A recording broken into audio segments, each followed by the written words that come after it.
بسم اللہ الرحمن الرحیم نحمده ونصلی علی رسوله الکریم اما بعد فاعوذ باللہ السمیع العلیم من الشیطان الرجیم بسم اللہ الرحمن الرحیم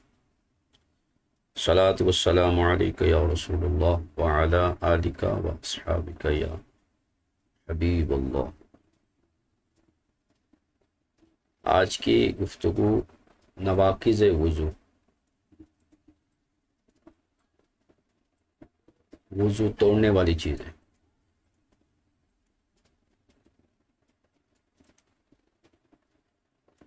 یہاں سے ہم آغاز کریں گے۔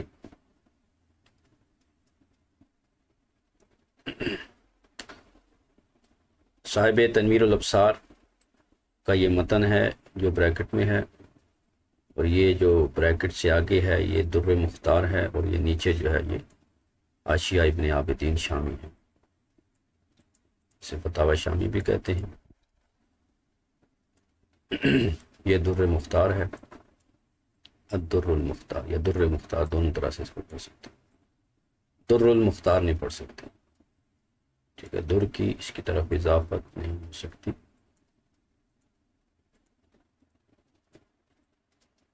الدر المختار یا در مختار، اور یہ جو ہے یہ ہے تنویر الابصار، یہ اصل متن ہے تنویر الابصار، تو اس کا لحاظ رہنا چاہیے۔ تنویر الابصار، در مختار، اور پھر یہ اس کا نام ہے الرد المحتار۔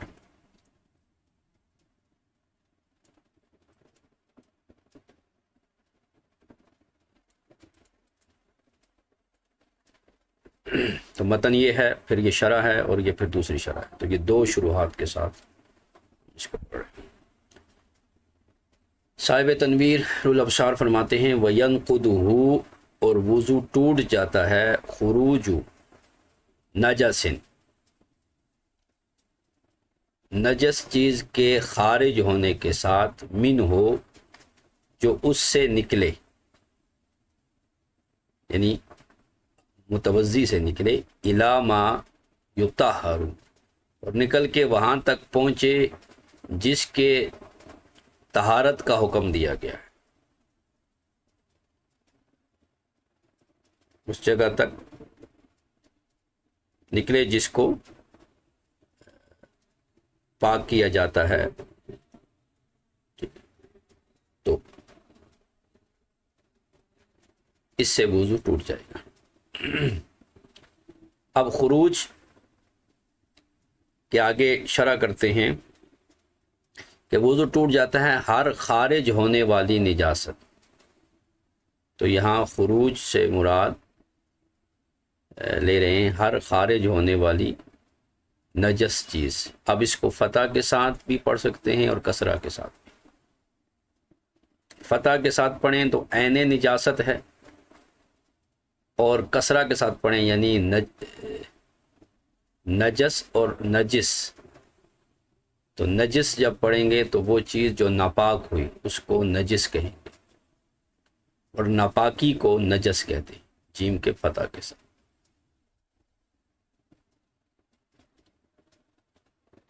تو کہتے ہیں ہر وہ چیز جو خارج ہو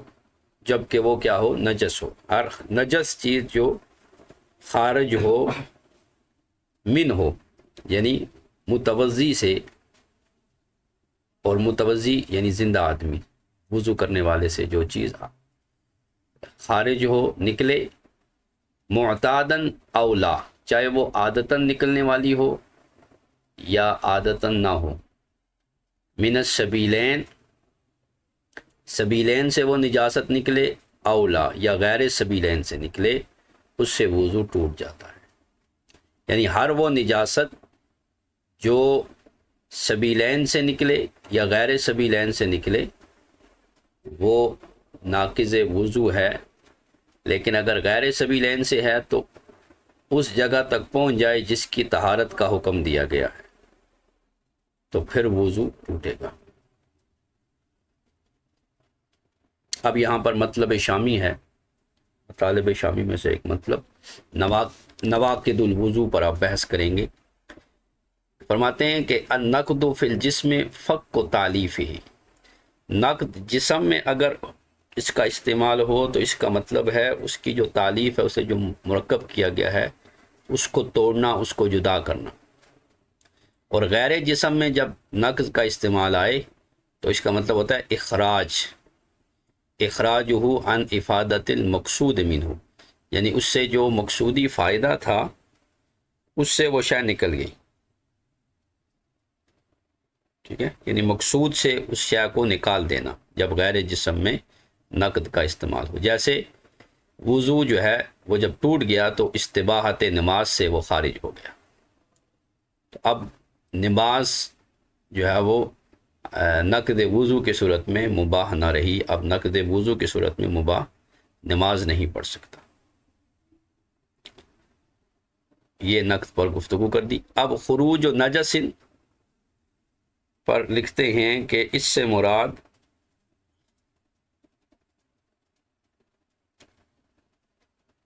ان ناقض خروجہ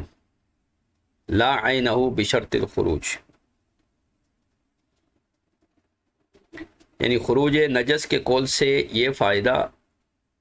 ظاہر ہوا کہ وضو کو توڑنے والا نجس کا خروج ہے،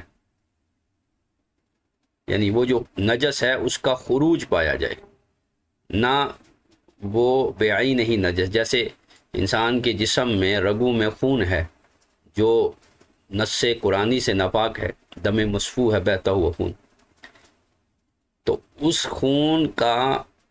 ظہور نہیں بلکہ خروج جب ہوگا تو وضو ٹوٹے گا۔ مثلا کسی کا ہاتھ رگڑ کھا گیا اور جلد پھٹ گئی اور خون ظاہر ہوا تو یہ ظہور نجس ہے، خروج نجس نہیں ہے، تو اس لیے خروج نجس کی قید لگائی کہ ہر وہ نجس چیز جو جسم سے خارج ہو، ظاہر نہ ہو، کیونکہ جسم کے اندر خون کی رگیں ہیں اور جسم یا ہاتھ یا کوئی چیز جو ہے جب کسی چیز کے ساتھ رگڑ کھاتی ہے تو اس سے وہ بسا اوقات خون ظاہر تو ہو جاتا ہے لیکن وہ بہتا نہیں ہے، تو ایسی صورت میں وہ ناقض وضو نہیں ہوگا۔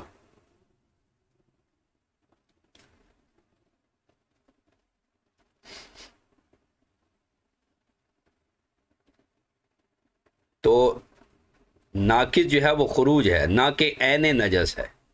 یعنی ظہور نجس نہیں بلکہ خروج نجس ہے۔ اور فتح القدیر نے دوسرے کو جو ہے نا وہ اس کو آپ نے غالب قول قرار دیا، اور خلاصہ یہ ہے کہ طہارت اپنی ضد کے ساتھ ختم ہوگی، یعنی طہارت کی ضد نجس ہے تو طہارت جو ہے وہ اپنی ضد یعنی نجس کے ساتھ جو ہے وہ ختم ہو جائے گی۔ وہی النجاست القائمۃ بالخارج، اور وہ خارج کے ساتھ نجاست ہے، ٹھیک ہے نا، وہ نجاست جو ہے وہ خارج کے ساتھ قائم ہے۔ لأن الضد هو المؤثر فی رفع ضدہ، کیونکہ ضد اپنی ضد کے اٹھانے میں مؤثر ہوتی ہے، تو بس باقی بحث اس کی شرح منیۃ الکبیر میں فرمائی ہے۔ یعنی محض نجاست کا ظہور کافی نہیں ہے بلکہ اس کا خروج ضروری ہے۔ اب کل خارج کہہ کے عموم کا فائدہ دیا کہ وہ خارج ہونے والی چیز جو ہے وہ عادتاً نجس، یعنی وہ خروج کا خروج ہوتا ہے اس نجس کا، جیسے پیشاب وغیرہ، یا اکثر اس کا ہوتا ہے، ٹھیک ہے، تو یہ جو ہے وہ اختصاص کا فائدہ نہ ہو، اس لیے کل خارج کہہ کے عموم کا فائدہ دیا کہ ہر وہ چیز جو نجس ہے اور وہ جسم سے خارج ہو تو اس کے ساتھ وضو ٹوٹ جاتا ہے۔ اب بالفتح والکسر کے ساتھ انہوں نے کیا کہ فتح کے ساتھ اس کو پڑھنا یہ اولا ہے۔ نجس بفتح الجیم عین نجاست ہے، اور بکسرہا لا یکون طاہرا، اور کسرہ کے ساتھ اس چیز کو کہتے ہیں جو ناپاک ہو، طاہر نہ ہو، اسے نجس کہتے ہیں، اور نجس جیم کے فتح کے ساتھ یہ نجاست کو کہتے ہیں، گندگی کو اس کو جیم کے فتح کے ساتھ پڑھیں گے نجس، اور جو چیز طاہر نہ رہی پاک نہ رہی اسے نجس کہتے ہیں۔ ھذا فی اصطلاح الفقہاء، اما فی اللغت، یہ تو اصطلاحات فقہا ہے، اصطلاح فقہا۔ بہرحال لغت میں نجس الشیء ینجس فہو نجس و نجس، تو لغت میں یہ دونوں جو ہے وہ استعمال ہوتے ہیں، جو پاک نہ ہو، خواہ وہ نجس العین ہو یا عارضۃ النجس ہو، ٹھیک ہے، یعنی لغت میں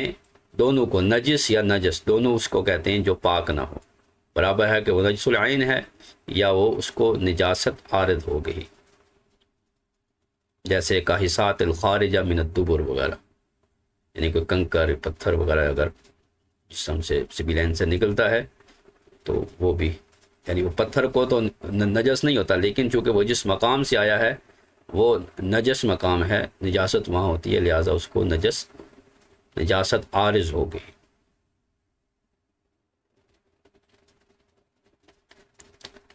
اب اس کے بعد من ہو، وہ خروج نجس ہو متوضی سے،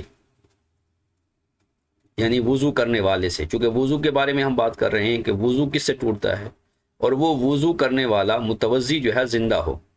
لہذا یہ زندہ کی قید لگا کر مردے کو نکال دیا کہ مردے کو غسل دینے کے بعد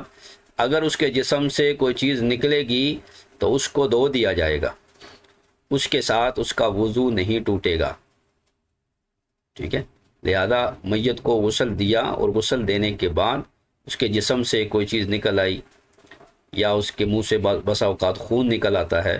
تو اس کو صاف کر دیا جائے گا، تجدید غسل کی ضرورت نہیں ہے۔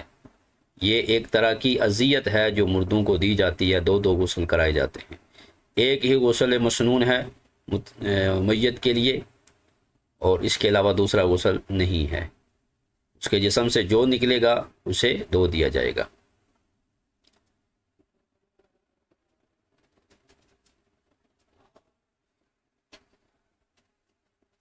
ٹھیک ہے، واحترز، یہ جو قید لگائی ہے نا حی کی، واحترز بالحی عن المیت،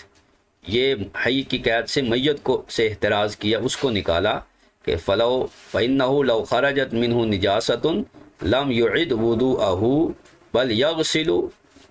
موضعها فقط، اگر مردے کے جسم سے کوئی نجاست نکلی تو اس کا اعادہ وضو نہیں ہوگا، اس کا وضو نہیں ٹوٹے گا، یعنی اعادہ وضو نہیں کریں گے بلکہ اس جگہ کو دھو دیا جائے گا، یعنی دوبارہ غسل کی ضرورت نہیں ہوگی۔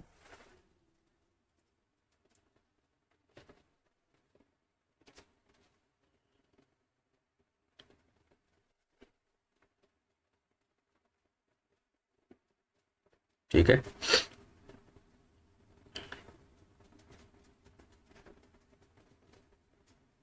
تو خروج نجس جو ہے نا، اگر میت کے حق میں حدث ہے تو لکان الموت کذالک، تو موت بھی اس کے لیے کیا ہے، حدث ہے، یعنی موت جس طرح نیند سے وضو ٹوٹ جاتا ہے تو موت سے بھی تو ٹوٹ جاتا ہے، لہذا اسے کتنے غسل کرائے جائیں گے کہ از ہوا فوقہ، کہ فوقہ، کہ یہ جو موت ہے یہ خروج حدث سے بھی بڑھ کر ہے، لہذا میت کو دوبارہ غسل نہیں کرایا جائے گا یا اس کا اعادہ وضو نہیں ہوگا، بلکہ اس جگہ جہاں سے وہ نجاست نکلی ہے، اگر خون وغیرہ نکلا ہے جسم کے کسی حصے سے اسے صاف کر دیا جائے گا، یا کوئی گندگی نجاست نکلی ہے میت سے تو اس کو بھی صاف کر دیا جائے گا۔ تو اس لیے یہ قید لگائی کہ وضو زندہ آدمی کے جسم سے نجاست کے نکلنے سے ٹوٹتا ہے، تو زندہ کی قید لگا کے مردہ کو نکال دیا۔ پھر وہ نجاست معتاد ہو، یعنی عادتاً وہ نجاست ہو یا عادتاً نہ ہو، عادتاً جیسے پیشاب وغیرہ، اب وہ نجاست عادتاً ہے تو سبیلین سے آ رہی ہے جیسے پیشاب وغیرہ، یا وہ سبیلین سے تو آ رہی ہے لیکن عادتاً نہیں ہے، جیسے سبیلین سے کسی کا خون جاری ہوگا، بلیڈنگ ہو رہی ہے یا کوئی اس طرح پس پڑ گئی ہے، وہ بھی سبیلین سے ہے تو اس سے بھی وضو ٹوٹ جائے گا۔ یا وہ جو نجاست خارج ہو رہی ہے وہ غیر سبیلین، یعنی پیشاب کی جگہ کے علاوہ جسم کے کسی اور حصے سے وہ نجاست نکلی ہے، لیکن اس کے لیے شرط یہ ہے کہ الا ما یطہر، وہ اس جگہ تک پہنچ جائے نکل کر، یعنی بہہ کر، جس کے دھونے کا حکم ہے۔ مگر جیسے کندھے سے نکل کر وہ بہتے بہتے کونی تک آ گئی تو کونی کو دھونے کا حکم ہے، لہذا یہاں تک جب آئے گی تو وہ ناقض وضو ہوگی، اس سے وضو جو ہے وہ ٹوٹ جائے گا۔ لیکن سبیلین سے جو نجاست نکلے گی اس کا صرف ظاہر ہونا کافی ہے، ظہور کافی ہے، یعنی ظہور و خروج کافی ہے، اس کا جاری ہونا، بہنا جو ہے وہ سیلان جو ہے، بہاؤ جو فلو ہے اس کا، وہ ضروری نہیں ہے، ٹھیک ہے۔ لیکن غیر سبیلین سے اگر کوئی نجاست نکلی ہے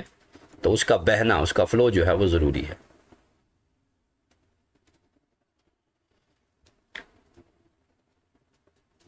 تو سبیلین سے نکلے یا غیر سبیلین سے، معتاد ہو، عادتاً ہو، جیسے پیشاب وغیرہ رفع حاجت کے لیے جو جاتا ہے بندہ وہ عادتاً ہے، یا اس کے علاوہ جیسے کوئی کسی کو بلیڈنگ ہو رہی ہے، کوئی پس پڑ گئی ہے، اس طرح کی کوئی مرض ہے، ٹھیک ہے، کسی کے سبیلین سے پتھر وغیرہ کنکر جیسے ہوتا ہے، پتھری لوگوں کو ہو جاتی ہے، کوئی کیڑا نکل آئے، تو یہ ساری چیزیں وضو کو توڑ دیتی ہیں۔ اسی طرح خروج ہوا جو ہے وہ بھی، کیونکہ وہ بھی گندگی سے ہو کر آتی ہے، لہذا اس سے بھی وضو ٹوٹ جاتا ہے۔ اور غیر سبیلین سے اس کے لیے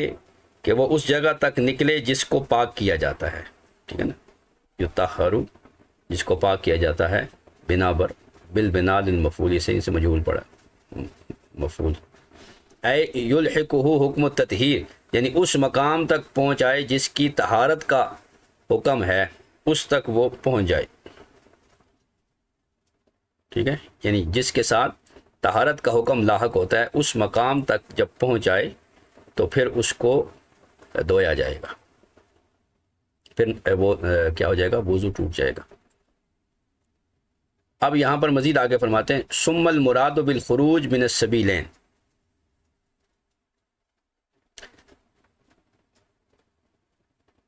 اچھا یہ جو یلحق حکم تطہیر جو ہے اس پر فائدہ ذکر کرتے ہیں کہ اس سے جو ہے وہ آنکھ کے اندر کوئی زخم ہے، ٹھیک ہے،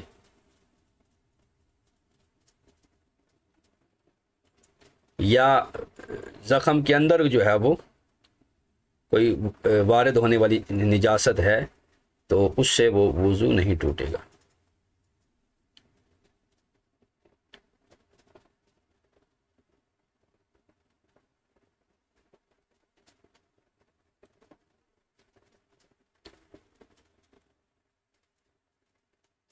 پھر فرماتے ہیں کہ خروج، ثم المراد بالخروج من السبیلین، پھر سبیلین سے نکلنے سے مراد کیا ہے؟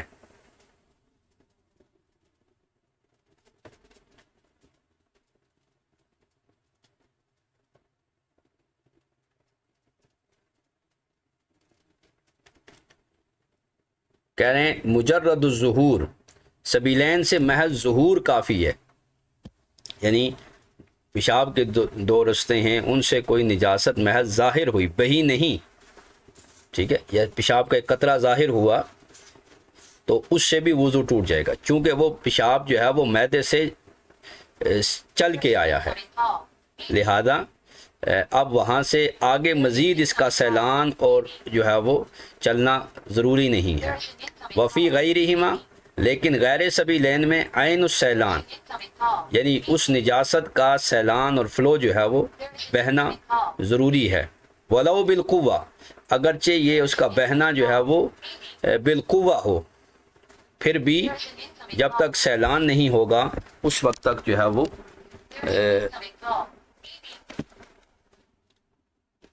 اس کے ساتھ جو ہے وہ وضو نہیں ٹوٹے گا۔ یعنی غیر سبیلین میں پیشاب کی دو جگہوں کے علاوہ جسم کے کسی اور حصے سے کوئی نجاست نکلی ہے تو اس کا بہنا ضروری ہے، اس کا فلو ضروری ہے، اگر وہ بہے گی نہیں تو وہ اس سے وہ ناقض وضو نہیں قرار پائے گی، لما قالو، جیسا کہ فقہائے کرام نے فرمایا ہے۔ اب سبیلین سے مجرد ظہور کافی ہے، ٹھیک ہے. الظہور المجرد عن سیلان، یعنی سیلان اس کا بہاؤ ضروری نہیں ہے کہ لو نزل البول الى قطبۃ الذکر لا ينقض لعدم ظہورہ بخلاف القلب. ٹھیک ہے، یعنی جب پیشاب ظاہر ہوگا تو اس کے ساتھ جو ہے وہ وضو ٹوٹ جائے گا، کیونکہ وہ مثانے سے چل کر آیا ہے. فإنه بنزوله إليه ينقض الوضوء.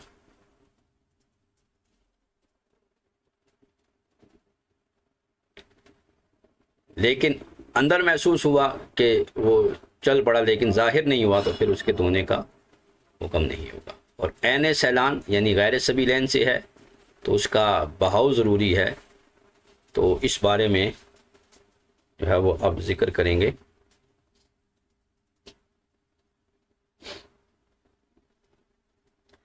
کہ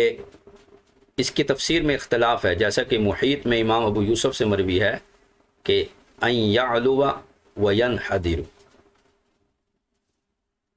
کہ سیلان یہ ہے کہ اوپر جائے اور نیچے آئے، اس کو سیلان کہتے ہیں.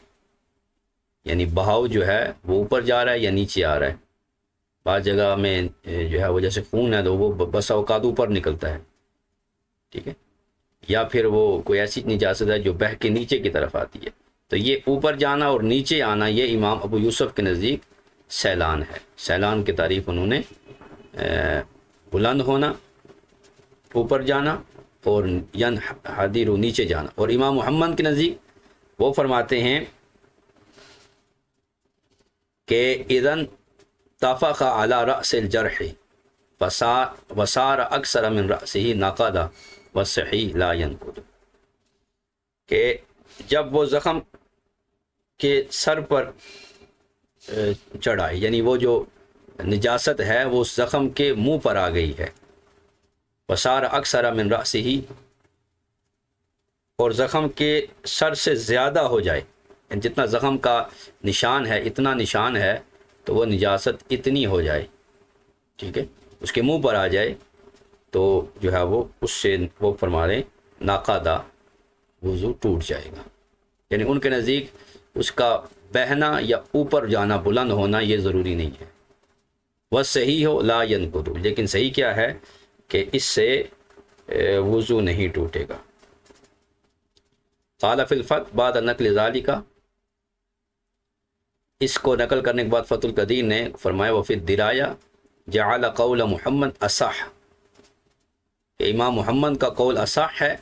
کہ یعنی زخم سے وہ نجاست زخم کے سر پر آ جائے، یعنی اس کے منہ پر آ جائے اور وہ اس کے سر سے زیادہ ہو جائے تو وضو ٹوٹ جاتا ہے. یہ اصح قول ہے اور اس کو امام سرخسی نے اختیار کیا. یہ اصح ہے، لیکن امام سرخسی کا جو مختار ہے وہ پہلا قول ہے، امام ابو یوسف والا. وہوا اولا، اور یہی اولا ہے. فرماتے ہیں قضا صحح القاضی خان وغیرہ وفی البحر تحریف، اور بحر میں جو ہے نا وہ غلطی ہو گئی، تحریف ہو گئی ہے، اور انہی کے مطابق جو ہے وہ کی ہے امام طحاوی نے. فاجتنبہ، لہٰذا اس سے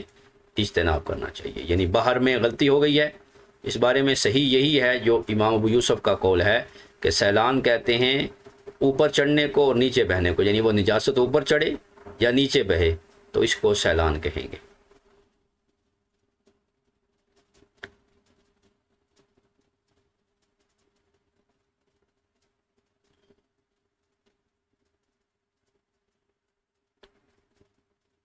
تو یہ لما قالو، یہ جو انہوں نے کہا فقہائے کرام نے،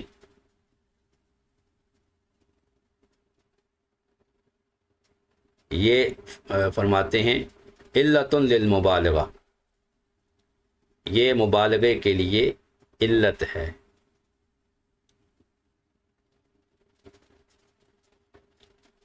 کہ وہ کیا ہے کہ لو مسح دم کلما خرج، وہ یہ ہے کہ اگر کسی آدمی کے جسم سے خون نکلا اور وہ اسے جب جب نکلے وہ اسے پونجتا رہا، تو اب اگر وہ اسے کہتے ہیں وَلَوْ تَرَكَهُ لَسَالَ، اگر وہ اسے نہ پونجتا، نہ صاف کرتا، اسی طرح چھوڑ دیتا تو اگر وہ بہہ جاتا تو ناقادہ، تو پھر وہ ناقض وضو ہو جائے گا، وَإِلَّا لا، اور اگر وہ اسے چھوڑ دیتا اور وہ صرف ظاہر ہوتا، بہتا نہیں، تو پھر وہ ناقض وضو نہیں ہے۔ کما، اس کی مثال ایسے ہے جیسے لو سال فی باطن عین، جیسے آنکھ کے اندر جو ہے نا کوئی زخم ہو گیا اور وہاں سے خون وغیرہ نکلا لیکن آنکھ سے باہر نہیں آیا، او جرح، یا کسی زخم کے اندر ہی وہ خون ہے اور اس سے جرح، یا زخم کے اندر ہے اس سے باہر نہیں آیا، او ذکر لم یخرج، یا شرمگاہ میں ہے اور وہ اس سے باہر نہیں آیا، تو اس سے وضو نہیں ٹوٹے گا۔ یعنی غیر سبیلین میں جب تک نکل کر وہ نجاست بہے گی نہیں تو وضو نہیں ٹوٹے گا۔ تو غیر سبیلین میں نجاست کا خروج کے ساتھ سیلان بھی ضروری ہے۔ سبیلین میں ہے تو ظہور، اور غیر سبیلین میں ہے تو خروج پلس سیلان۔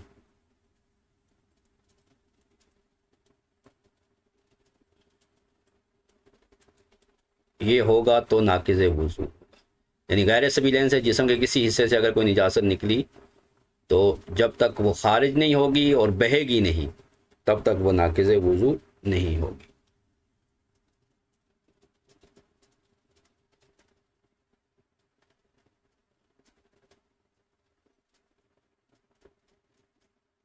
لم یخرج یعنی لم یصل، یعنی نکلی اور لیکن بہی نہیں۔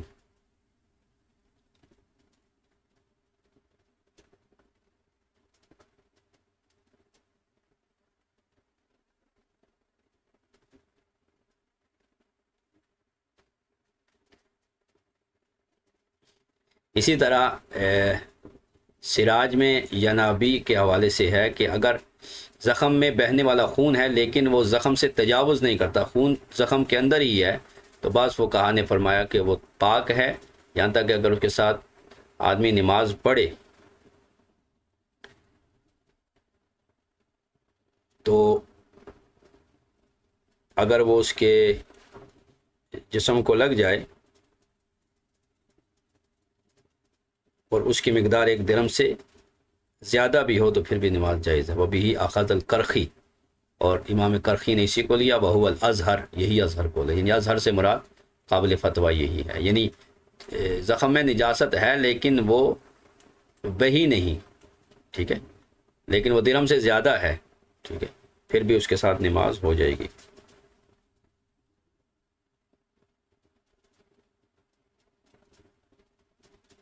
ان درہم سے زیادہ اسے لگ بھی گئی پھر بھی اس کی نماز ہو جائے گی، چونکہ اس کا سیلان نہیں پائے گا۔ اور بعض نے کہا وہ نجس ہے، وہ قول محمد ہے، جو کہ امام محمد کے نزدیک زخم کے منہ پر وہ خون آ جائے تو وہ ناقض وضو ہے، ٹھیک ہے، جبکہ اس کے اندر ہے تو وہ ناقض نہیں ہے۔ تو ان کے قول کا ومقتضاہ انہ غیر ناقض، یعنی اس قول کا تقاضا یہ ہے، یعنی اس بات کا کہ وہ خون ناقض وضو نہیں ہے، لأنہ بقی طاہرا بعد اصابت، یعنی اگر وہ اس کو لگ بھی گیا، ٹھیک ہے، تو بھی وہ کیا ہوگا، طاہر ہی رہے گا۔ وأن المعتبر خروجہ الی محل یلحقہ حکم التطہیر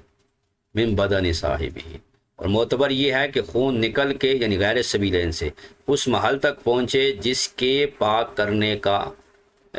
جس کی طہارت کے ساتھ کا حکم جو ہے وہ جس کے ساتھ لاحق کیا گیا ہے اس آدمی کے بدن سے، اس تک پہنچ جائے، یعنی کندھے سے نکل کر کونی تک پہنچے گا تو وہ ناقض وضو ہوگا، یعنی اگر اسے روکتا نہیں ہے، چھوڑ دیتا ہے، تو اگر وہ بہہ نکلے وہاں تک پہنچ جائے تو وہ ناقض وضو ہو جائے۔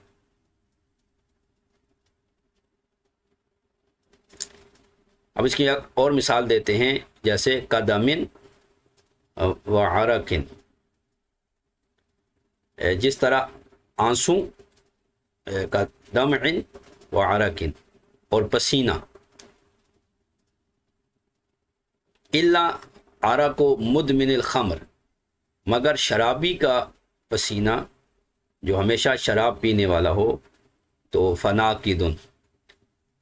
تو یہ ناقض ہے، علامہ سیذکرہ المصنف، جیسے مصنف اس کو ذکر کریں گے کہ جو مدمن الخمر ہے، ہمیشہ نشہ شراب میں رہتا ہے، اس کا پسینہ جو ہے وہ ناقض وضو ہے، لیکن اس پر کلام ہے۔ تو جس طرح آنسو نکلنے سے وضو نہیں ٹوٹتا، ٹھیک ہے، اور یہ بلا علت ہو، بغیر کسی وجہ کے آنسو اگر نکلے، علت سے مراد بغیر بیماری کے، اگر آنکھیں دکھتی نہیں ہیں اور آنکھوں سے آنسو جاری ہوئے تو وہ ناقض وضو نہیں ہے، لیکن اگر آنکھیں دکھتی ہیں، اشوب چشم ہے، تو وہ ناقض وضو ہوگا۔ تو مسائل شتہ میں اس مسئلے کو ذکر کریں گے مدمن الخمر کے، کہ اس کے بارے میں کیا کلام ہے۔ تو کہہ رہے ہیں کہ وَلَنَا فِيهِ کلام، کہ یہ جو مسئلہ ذکر کیا مدمن الخمر والا، اس میں ہمارا کلام ہے۔ تو علامہ شامی کہہ رہے ہیں یہ قول ضعیف ہے،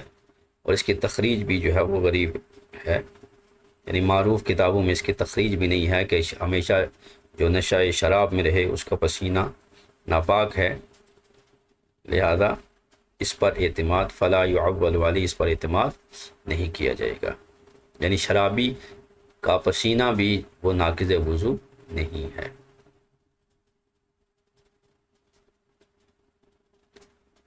جی، آج کی گفتگو یہاں تک ہے، اب اگر کسی نے کوئی سوال کرنا ہے تو وہ کر سکتے ہیں۔ جی وعلیکم السلام ورحمۃ اللہ۔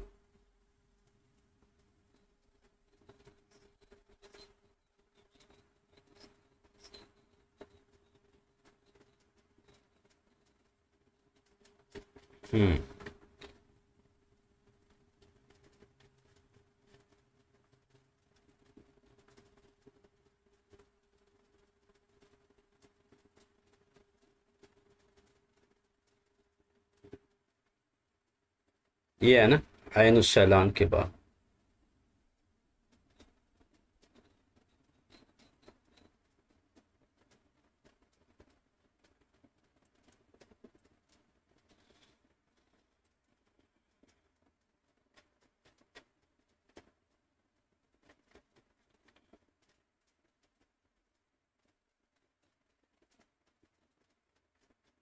اس کو اعلیٰ حضرت نے یہاں پر بیان کیا ہے، یہ نظر آ رہا ہے، وَلَوْ بِالْقُوَّةِ اے فَإِنَّ دَمَ الْفَسَدْ وَنَحْوَهُ سائل، یعنی وہ جو پچھنے لگواتے ہیں، حجامہ جسے کہتے ہیں، اس کا جو خون ہے وہ بھی بالقوہ سیلان میں، چونکہ اس کو نکالا جاتا ہے، اور موجودہ دور میں جو انجیکشن کے ذریعے جو خون نکالتے ہیں وہ اس میں آئے گا، اب اس میں بھی سیلان پایا جاتا ہے۔ اگر کسی نے خون دیا یا بلڈ ٹیسٹ دیا تو اس میں بھی سیلان پایا گیا، ٹھیک ہے، حقیقتاً تو نہیں ہے لیکن بالقوہ جو ہے وہ اس میں سیلان جو ہے وہ پایا جا رہا، تو لہٰذا فسد وغیرہ کے ذریعے جو خون نکالا گیا ہے اس میں سیلان بالقوہ جو ہے وہ پایا جا رہا،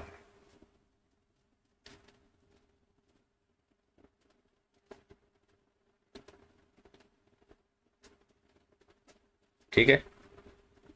تو یہ جو ٹیسٹ وغیرہ ہوتے ہیں، ٹھیک ہے نا، اور اس میں جو ہے نا وہ جو خون نکالا جاتا ہے تو اس میں سیلان بالقوہ ہے، یہ قوہ کی مثال۔ جی کسی اور نے؟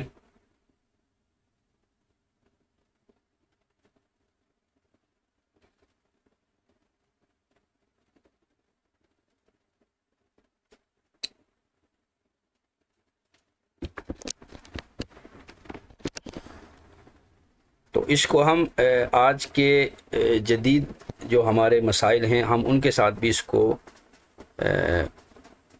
کر سکتے ہیں، جیسے یہی ہوا بلڈ ٹیسٹ ہوا، ٹھیک ہے، اس کے ذریعے جو خون نکلا تو یہ بھی اس میں بھی سیلان پایا جا رہا ہے اگرچہ بالقوہ ہے، ٹھیک ہے، اور اگر خود سے خون نکلا بہا تو وضو ٹوٹ جائے گا۔ اگر محض جس طرح وہ ہوتا ہے شوگر ٹیسٹ ہوتا ہے، اس کے لیے وہ تھوڑا سا خون نکالا جاتا ہے، تو اس میں سیلان نہیں ہے تو وہ ناقض وضو نہیں ہے۔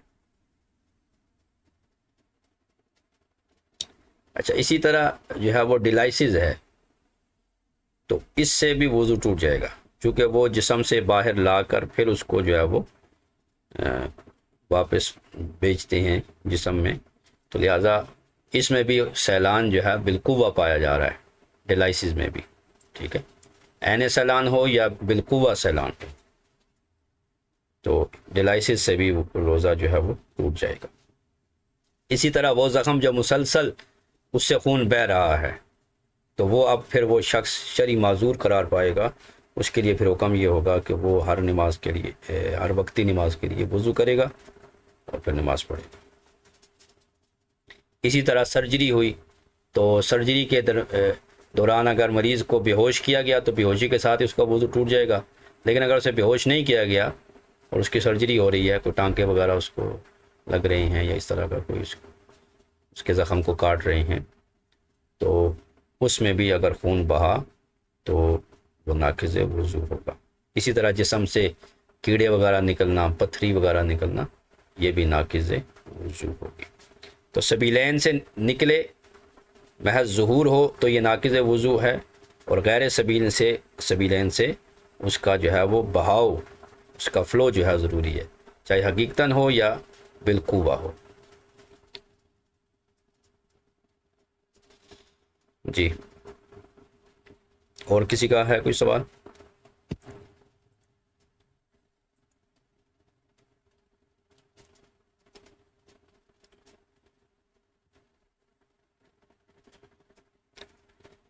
ہاں، یہ صاحب متن نے،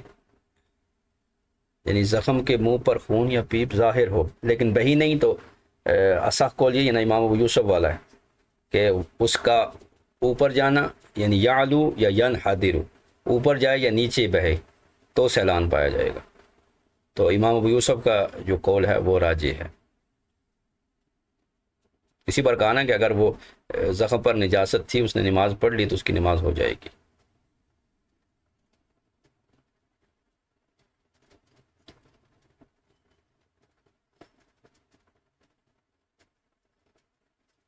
یہ آگے آئی، یہ بحث آگے آئے گی کہ خروج ہو یا اخراج ہو، یعنی خود سے وہ نکل کر بہے، ٹھیک ہے، یا اسے نکالا جائے، دونوں صورتوں میں وضو ٹوٹ جائے گا، ٹھیک ہے۔ کوئی زخم تھا تو زخم سے خود بخود خون نکل کے بہنا شروع ہو گیا تو وہ بھی ناقض وضو ہے، اور اس زخم کو پھوڑا گیا، توڑا گیا، کاٹا گیا، اور اس سے وہ اس نجاست نے فلو کیا تو اس کے ساتھ بھی وہ وضو ٹوٹ جائے گا۔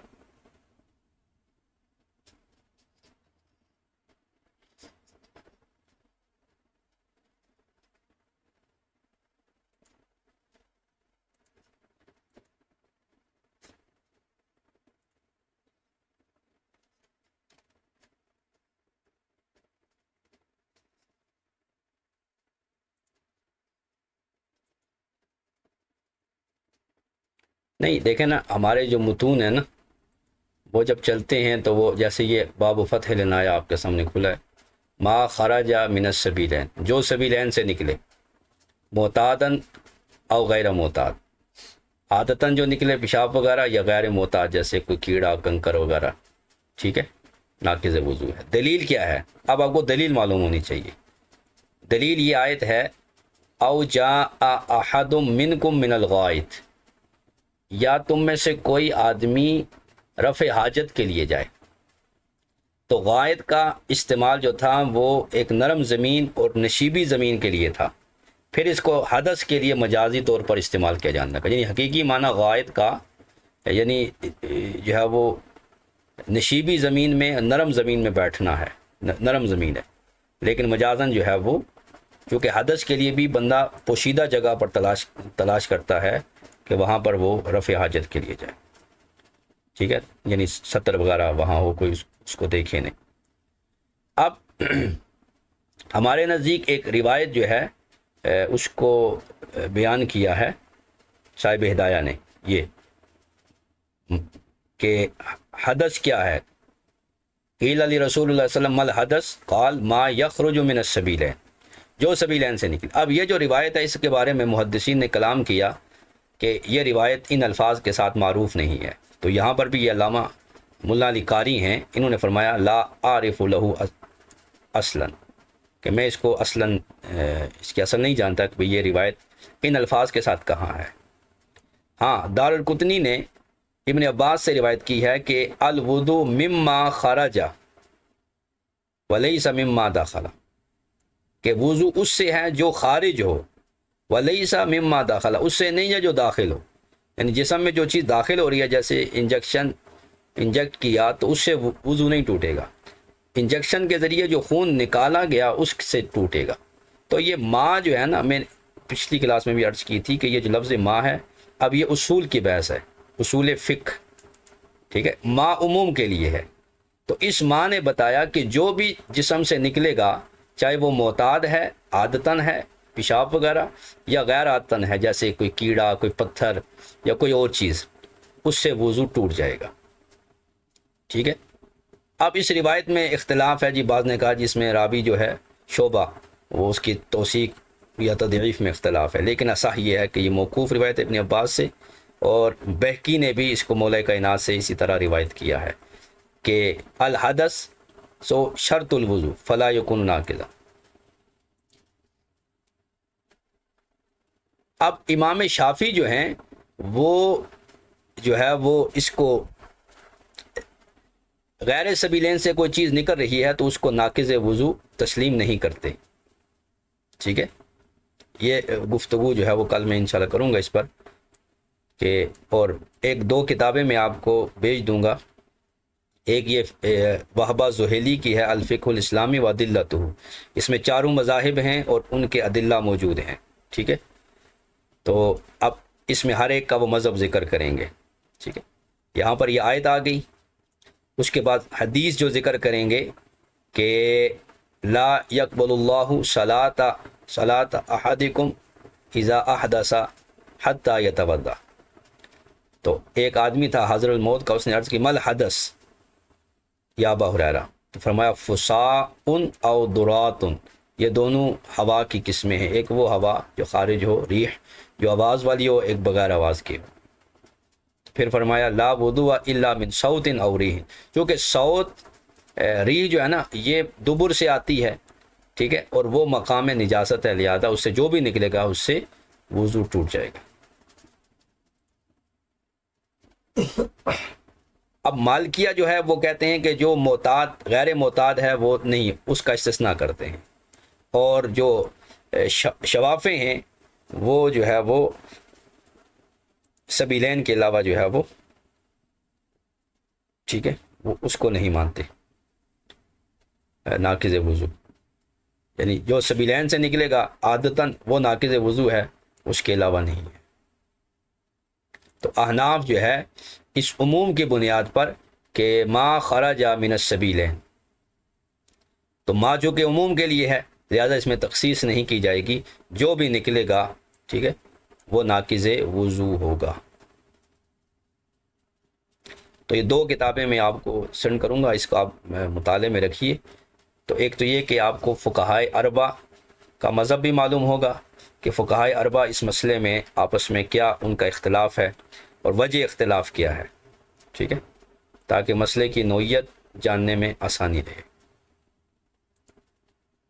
جی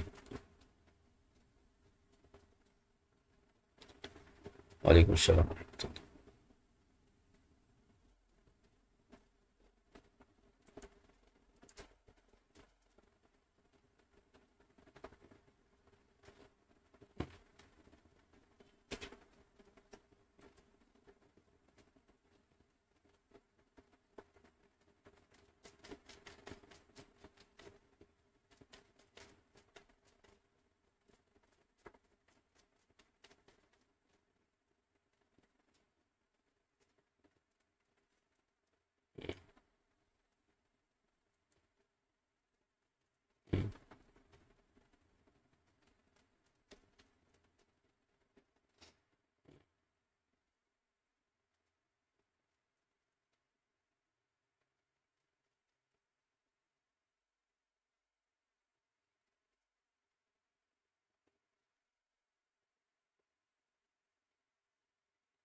اچھا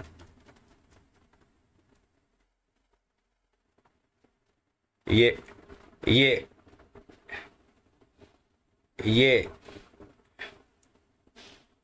آپ کو عبارت نظر آ رہی ہے؟ یہ ابھی ہم نے پڑھی نہیں ہے، ٹھیک ہے، یہاں پر یہ آئے گا، ٹھیک ہے، یعنی چاہے اسے، ہاں، تو اس میں یہ کیا لکھا ہے کہ اگر اسے آپ نچوڑ کے نکالیں یا خود سے نکلے، ٹھیک ہے، مخرج ہو یا خارج ہو، خود سے نکلنے والی ہو یا اس کو نکالا گیا ہو، تو وہ ناقض وضو ہوگی، ٹھیک ہے، یہ لکھا ہے۔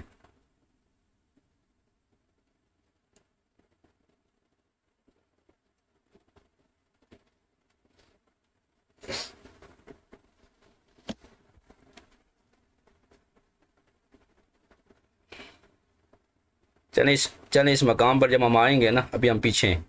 اس مقام پر آئیں گے تو ہم اس کی مزید وضاحت کریں گے، انہوں نے حاشیے میں کافی باتیں لکھی ہیں، ٹھیک ہے جی۔ اور کسی کا کوئی سوال؟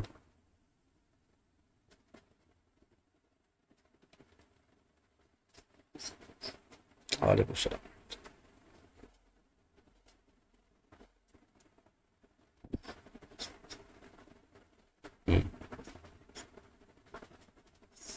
جی جی جی انشاءاللہ، ابھی ریکارڈنگ چل رہی ہے، آپ کے سوال بھی ریکارڈ ہو۔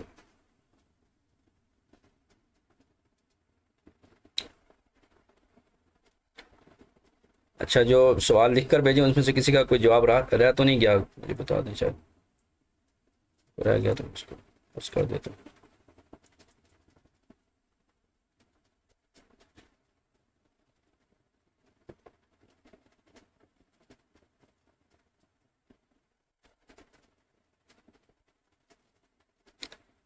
سبیلین سے، چونکہ اصل میں نے شروع میں عرض کی تھی کہ یہ جو پہلا سوال ہوا